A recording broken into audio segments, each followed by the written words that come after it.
Bakit po royal scent, ma'am? Lapit. Mic po. Um, Yun yung naisip nung daughter ko. Daughter. Oo, na parang since na yung scent, because of the scent talaga. Pero yung royal, I don't know kung saan niya talaga nakuha yun eh. Kasi, kumbaga katuwang ko siyang papalakad nung royal scent. So may kasama natin si daughter. Ano po pangalan ni daughter? Jody, Jody. Ilan taon na po si Jody? 17 po. Ano pa lang, teenager. Oo, at Yes sinunod po. mo Diba? talaga pag sabi niyang royal. Yes, kasi kumbaga nung nag-check naman ako sa mga sites, parang hindi pa naman siya Hindi pa ganun siya available. So nilagyan lang niya ng E. Royal. Royal. Para sa sa isang game, Clash Royale. Ganyan yung style. Siguro pag sinabi mong royal kasi medyo High-end. high-end, di ba? Yes. So baka yun ang iniisip na kumbaga, Dating. yung quality nito is talagang High-end. high-end. Royal. Diba? Pang-royal. Oo. Pero kailan po nagsimula, Miss Janice, ang royal scent? Sa kahiligan ko kasi, honestly, mahilig ako sa scent sa bahay. So, doon po nagsimula, medyo pricey outside, di ba? Tapos, meron akong isang napuntahan na supplier. Tapos, sabi ng anak ko, Ma, bakit hindi mo na lang gawin?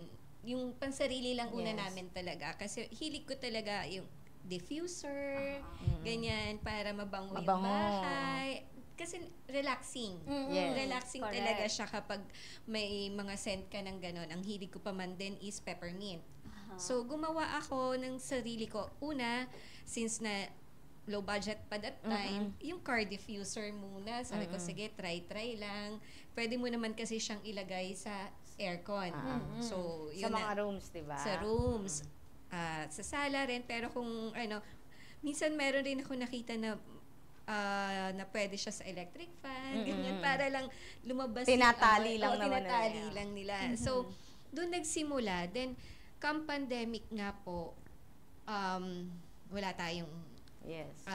Trabaho. wala ganong negosyo. So, 2021, nag-start ako. Kasi nang talagang paggawa na. Kasi parang sabi ng anak ko, sige mami, try mo. Sell ka online. Yes. So, I started with car diffuser. first. Doon na muna po kayo nagsimula. Kasi yun ang medyo mas Yun- mura. Tsaka yun ang unan yung Yes, napag-aralan muna. napag-aralan. Pero prior po nito, ano po ba yung trabaho Dating niyo? work. May trabaho po ako sa corporate. Corporate. So, nung pandemic, nawala po yun?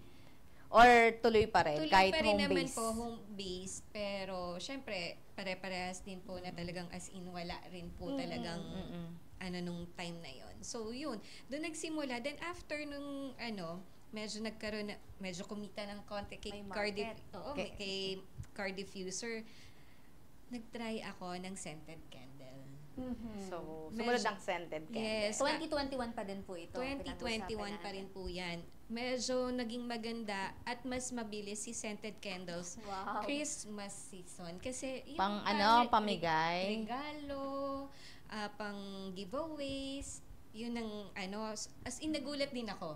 Hindi ko ina-expect. Kaya nga, sobra yung bahay namin, para katuloy iba-iba na yung amoy. Kasi doon kayo gumagawa. Doon lang ako gumagawa. honestly. Pero ang katuwang mo, Ang katuwang ko, yung daughter ko, is sa social media. Sa marketing siya. Sa marketing siya. So, so ikaw lang talaga, lahat po. Miss Janice, ang gumagawa. Yes po, ma'am. Yung po natin, yung scented candle natin, tsaka yung car diffuser natin, ano yung mga scents na una nating nilabas? Yung nature, which is yung fresh bamboo. Yun ang Yun ang sikat nun eh, yes, di ba? pinaka-bestseller. Until now po. Fresh Until bamboo. now, Iba yung fresh amoy bamboo. talaga yun, ng fresh bamboo. Yes. Para ka nasa spa rin. Yes. Pinakamahalagang payo po na pwede nating maibigay sa mga nais ring magtagumpay sa negosyo. Huwag tumigil sa pangarap. Try and try. Kasi yun yung nangyari sa akin. Try and try.